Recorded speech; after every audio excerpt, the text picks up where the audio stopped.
Bonjour chers amis, je m'appelle Steve Turian. J'espère que vous-même et vos proches êtes sains et saufs pendant cette pandémie mondiale. Je veux aujourd'hui vous parler du coronavirus sous l'angle de l'économie. Nous vivons un moment historique. Pourquoi ne pas mettre à profit cette crise, ce moment d'arrêt et de confinement, pour réfléchir à la fragilité de notre économie et à notre politique, pour mieux la relancer?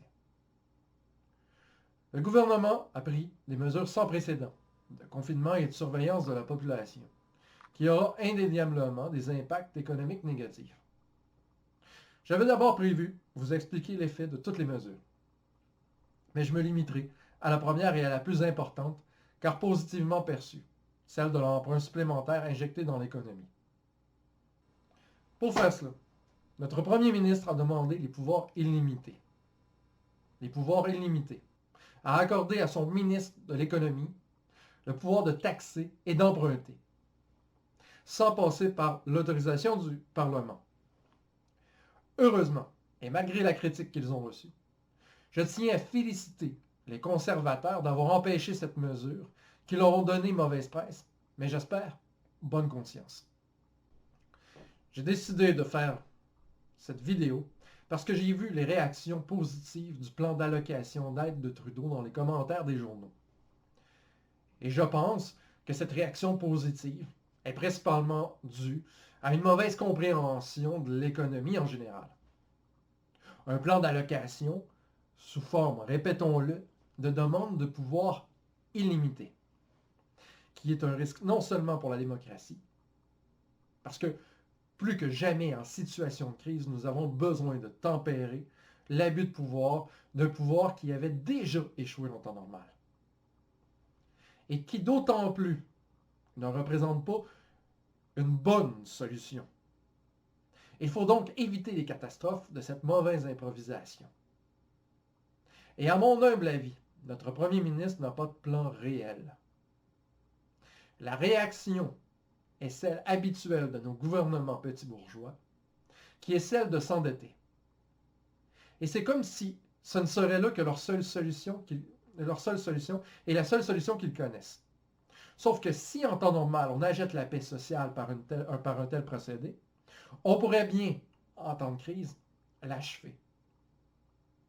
Parce que le confinement lui-même, comme cet endettement, fera monter les prix. Et en aucune façon, l'impression de monnaie ne donnera plus à manger si aucun fermier ne laboure la terre. Aussi tragique soit le coronavirus, la grossièreté de la solution du bail-out des compagnies est un aveu de la faillite de notre économie régulière. Et nous devons craindre la situation économique à venir. Nous courons, au point de vue économique, à la catastrophe. Et c'est le but de cette vidéo, de vous expliquer pourquoi.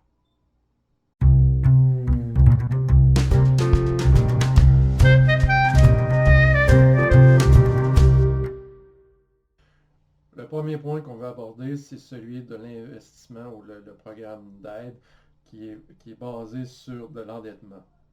Donc, en somme, c'est injecter de l'argent. C'est le gouvernement qui imprime de l'argent qui n'existe pas. C'est un système économique basé sur la confiance. Donc, grosso modo, ça revient à une taxe déguisée ou à une taxe cachée. Ça va tous nous appauvrir. On va faire notre diagramme offre-demande où on a la quantité de marchandises ici, puis les prix ici. Donc, on a de façon générale que plus on est prêt à payer pour un bien, plus qu'il y a d'offres. Plus c'est cher, plus l'offre est grande. Donc, on a une courbe comme ça, qui est notre offre. Et on a une demande pour un bien déterminé. Puis plus c'est cher, ben moins qu'on est porté à l'acheter. Puis il s'établit un prix d'équilibre et une quantité d'équilibre. C'est une maximisation des ressources, en somme. Donc, il y a quelque chose que les gens comprennent peu de l'économie, c'est que c'est un concept relatif. L'argent est un intermédiaire entre deux marchandises. Et les gens ont une tendance à considérer l'argent comme un absolu, comme un équivalent de la marchandise, mais elle ne vaut qu'en tant qu'échange. Donc si on met 2 fois plus, pour donner un chiffre qui est facile à comprendre, 2 fois plus d'argent dans le système, pour la même quantité de marchandises, ben, pour le même montant, pour le même dollar, on a la moitié de la quantité de marchandises qui va être offerte. Parce qu'il y a 2 fois plus de monnaie. La valeur d'échange de la monnaie, la quantité limitée de monnaie, vient de diviser par 2. Et c'est ce qu'on va observer avec l'injection d'argent proposée par Trudeau. C'est que l'offre, pour un même montant, l'offre va être diminuée par 2, va être divisée par 2. Donc, on va avoir une offre qui va être plus basse. Comme ça.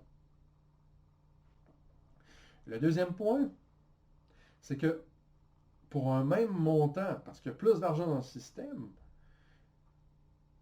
eh bien, on va avoir, pour un même montant, une beaucoup plus grande demande parce que l'argent est dévalué. Donc, pour un même dollar, mais là j'en ai 2 sur le marché, ça veut dire que la demande va aussi être accrue.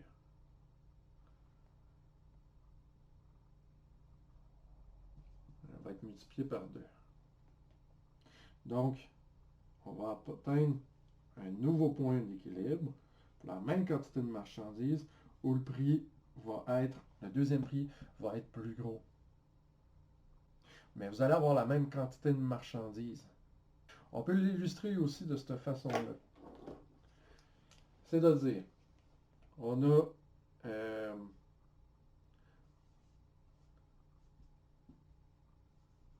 une marchandise 1,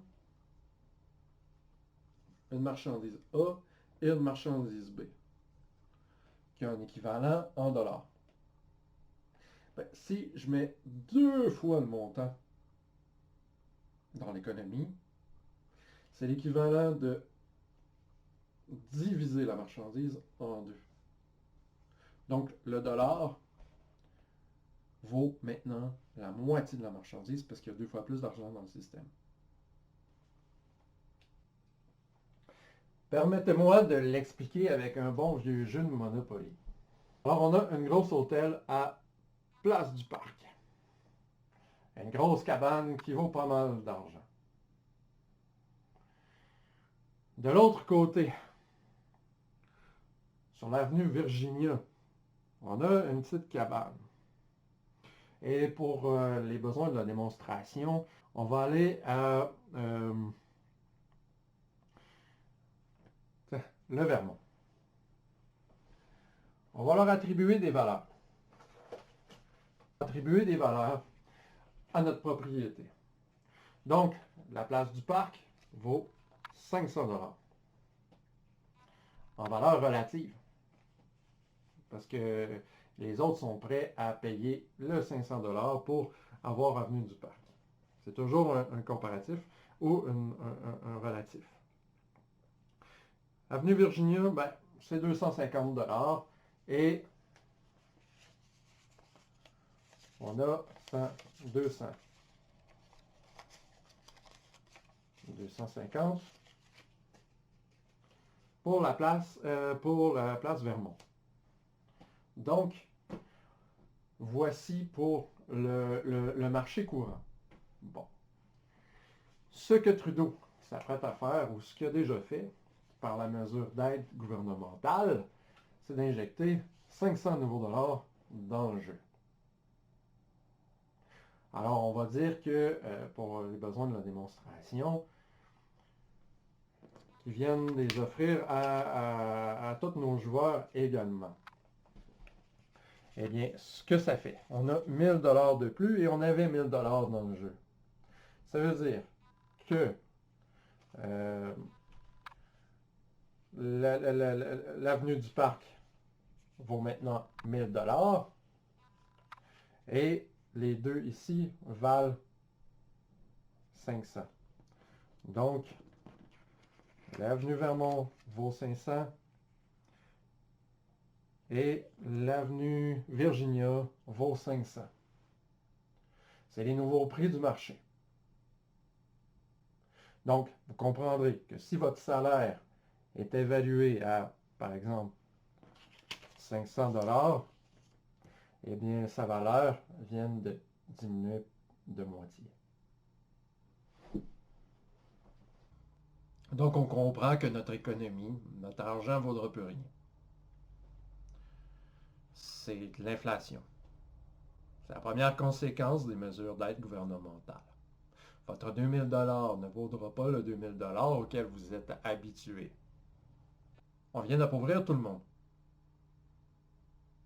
Alors, s'il y a un avantage à cette méthode, ben, c'est que ceux qui sont sans emploi présentement ont une redistribution du revenu. Il y a un niveau de devoir de protection économique de la part du gouvernement. Mais reste que c'est une taxe cachée qui diminue la valeur de la monnaie. Donc, oui, c'est 2000 $ que vous allez recevoir, mais ça ne vaut pas 2000 $.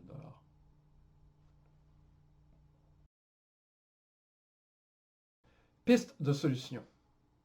Puisque le confinement diminue la quantité de travail, la quantité de marchandises sur le marché, est-ce qu'on n'aurait pas pu seulement mitiger la propagation en permettant aux PME, dont le nombre d'employés est en dessous d'un certain nombre, par exemple une PME en bas de 50 personnes, dans la fleur de l'âge, peu propice à- à en souffrir, parce que plus que tu es jeune, moins que le coronavirus est mortel, c'est surtout pour les personnes âgées.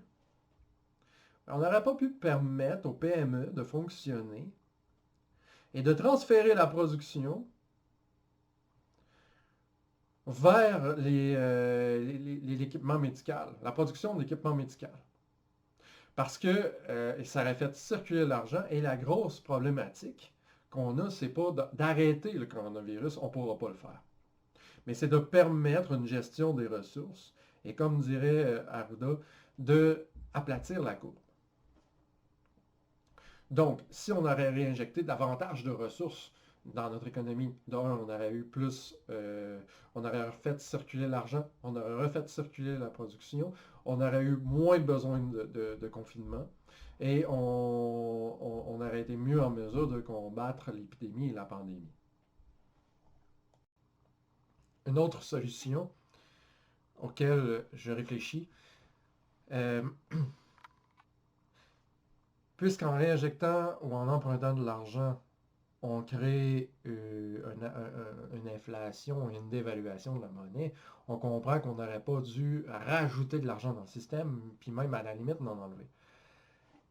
Donc, cependant, on est un système qui ne fonctionne plus comme le capitalisme primitif, c'est-à-dire sur l'épargne, qui est capable, qui est robuste pour une situation de crise. On vit plutôt dans une plutocratie qui est fondée sur le pouvoir des banques ou le pouvoir du crédit. Or, est-ce que pendant cette pandémie, on n'aurait pas pu empêcher ou interdire le profit sur la base du crédit et suspendre les profits du crédit pour que l'argent continue de circuler dans la population sans avoir à en rajouter, puisque c'est déjà de l'argent qui est déjà en place.